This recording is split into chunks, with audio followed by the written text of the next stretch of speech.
જય શ્રી કૃષ્ણ મિત્રો. આપ સૌ મિત્રોનું મારી ચેનલમાં હાર્દિક સ્વાગત છે. પવિત્ર પુરુષોત્તમ માસ ચાલી રહ્યો છે. હવે પવિત્ર પુરુષોત્તમ માસના થોડા દિવસો જ બાકી રહ્યા છે. આ થોડા દિવસોનો આપ ભક્તિ, તપ, ધ્યાન, દાન વગેરે કરીને પુણ્ય લાભ મેળવતા રહેશો. આજની વિડીયોમાં આપણે પુરુષોત્તમ માસના 21મા દિવસની વાર્તા સાંભળશું.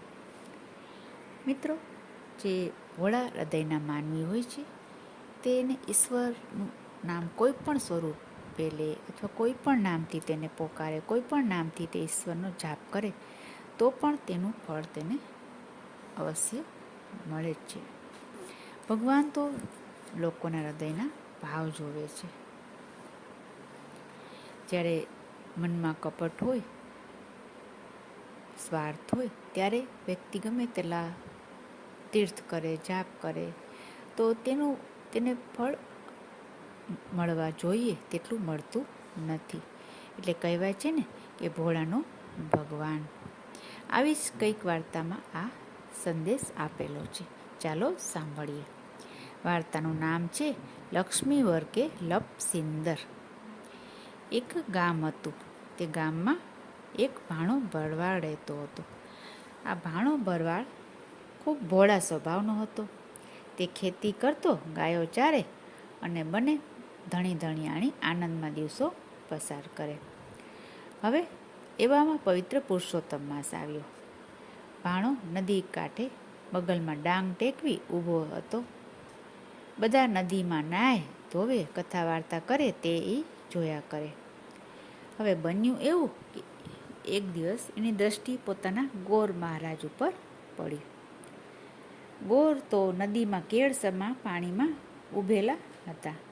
2-4 ખોબા ભરી પાણી સૂર્યનારાયણે અર્ધ્ય ચડાવ્યું અને ત્યાર પછી નાક દબાવી થોડીવાર ઊભા રહ્યા અને પાછા પાણીમાં ડૂબકી મારી બોલતા હતા, જય લક્ષ્મીવર, જય નારાયણ કરતાં કરતાં પાણીની બહાર નીકળ્યા.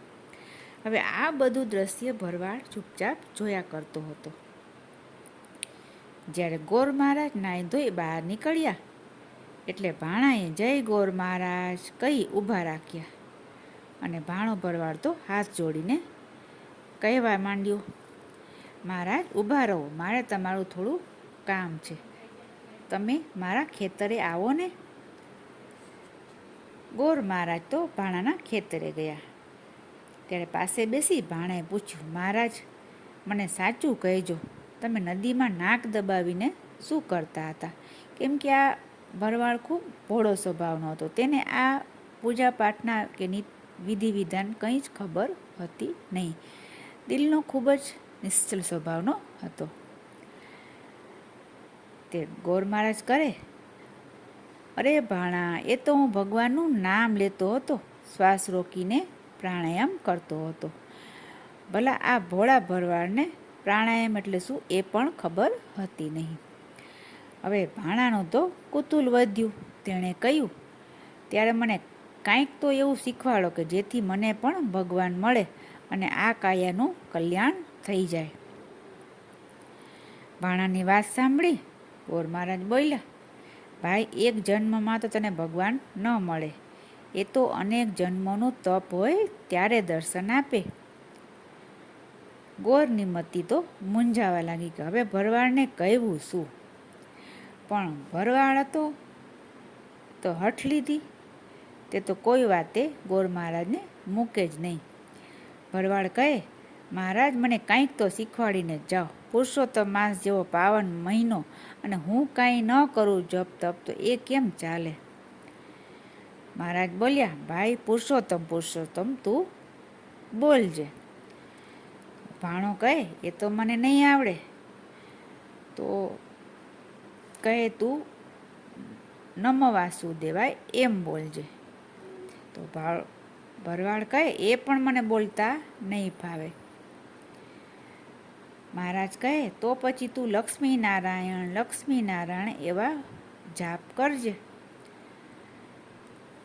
ગોર મહારાજની વાત સાંભળી ભરવાડ બોલ્યો, હા મહારાજ, આ નામ મને યાદ રહેશે. લક્ષ્મી તો મારી વહુનું નામ છે એટલે મને આવડશે, પણ એથી આગળ લાંબુ નામ છે એટલે બીજું કંઈક તમે નામ કહો.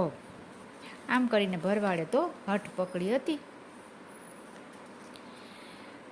પછી ગોર મહારાજે કહ્યું કે લક્ષ્મી આવડે તો પછી લક્ષ્મીવર એવા નામનો તું જાપ કરજે, અને આ પવિત્ર મહિનામાં જેટલા થઈ શકે એટલા વધુ માળાના જાપ કરીશ તો તને અવશ્ય તેનું પુણ્ય મળશે અને તારું કલ્યાણ થશે.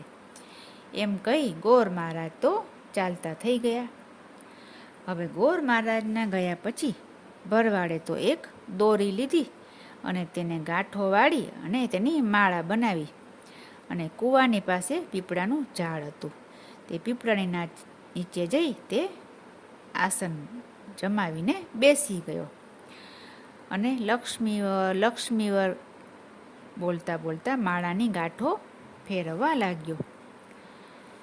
હવે બન્યું એવું કે બપોરની વેળા થઈ ગઈ એટલે ભરવાડ તો ભાત લઈને ખેતરે આવી.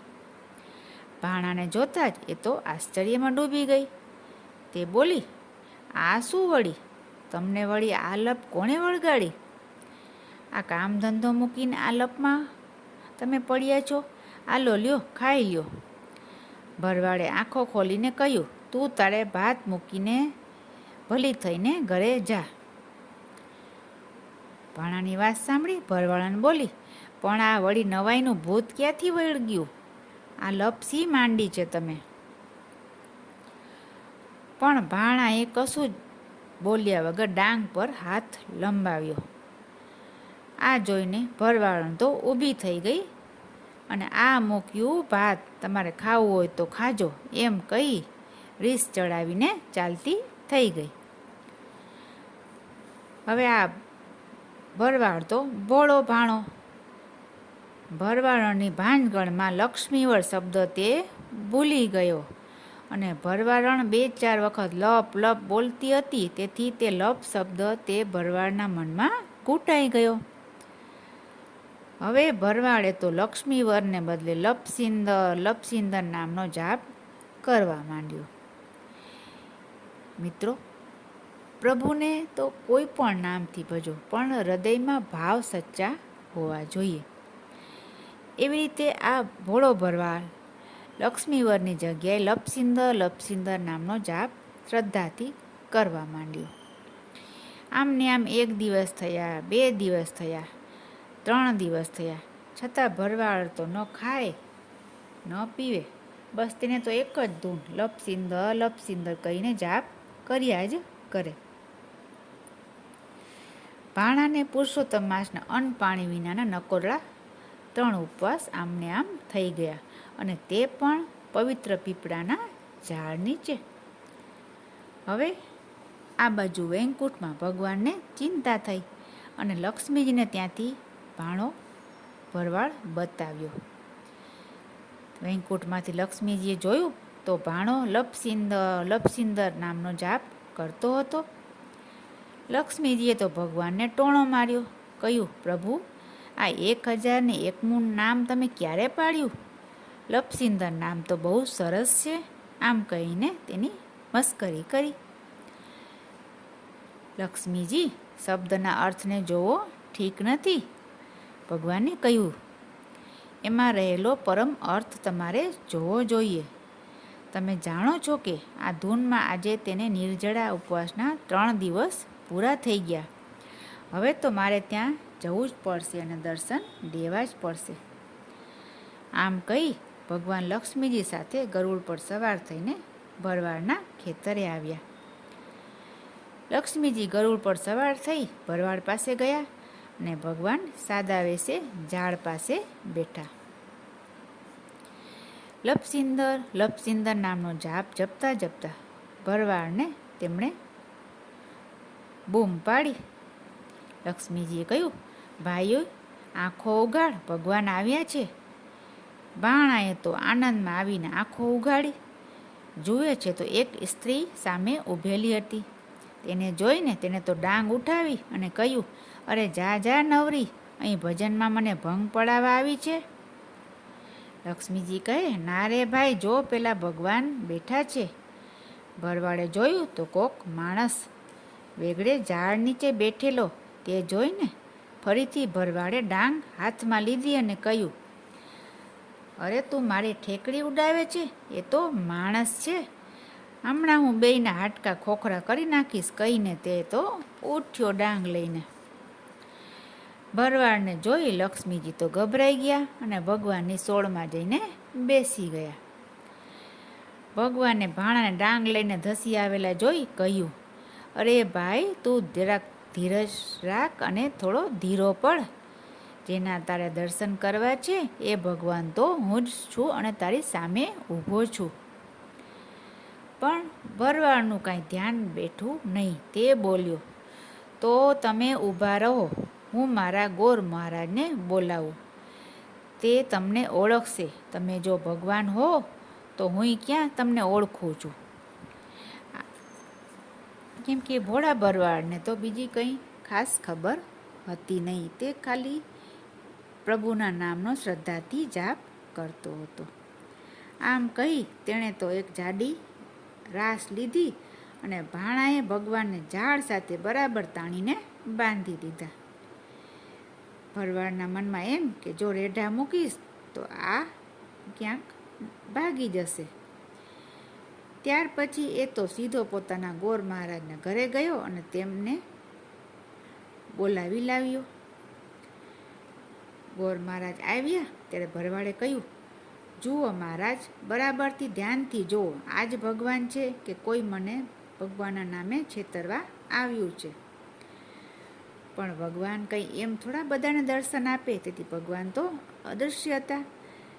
ગોર મહારાજે કહ્યું, ભોળા, મને તો કાંઈ દેખાતું નથી. ગોર મહારાજની વાત સાંભળી ભરવાડે તો ફરીથી ડાંગ ઉપાડી અને ભગવાનને કહે, તું ખરેખરો ભગવાન હોય તો મારા ગુરુજીને કેમ નથી દેખાતો? હવે ભગવાન પરિસ્થિતિ સમજી ગયા કે આ ભોળા ભરવાડને સાક્ષાત દર્શન આપવા જ પડશે. માટે ભગવાન પરિસ્થિતિ સમજીને શંખ, ચક્ર, ગદા, પદ્મ ધારણ કરી ચતુર્ભુજ રૂપે ગોર મહારાજ અને ભરવાડ બંનેને દર્શન દીધા. ભગવાનના દર્શન થતાં જ ભરવાડને દિવ્ય જ્ઞાનની પ્રાપ્તિ થઈ. આવી રીતે હૃદયમાં ભક્તિના ભાવ હોય તો પ્રભુ દર્શન અવશ્ય આપે જ છે. ભલે તમે કોઈ ખાસ પૂજા, વિધિ, વિધાન, નિયમ, વ્રત, ઉપવાસ ન કરતા હો તો પણ.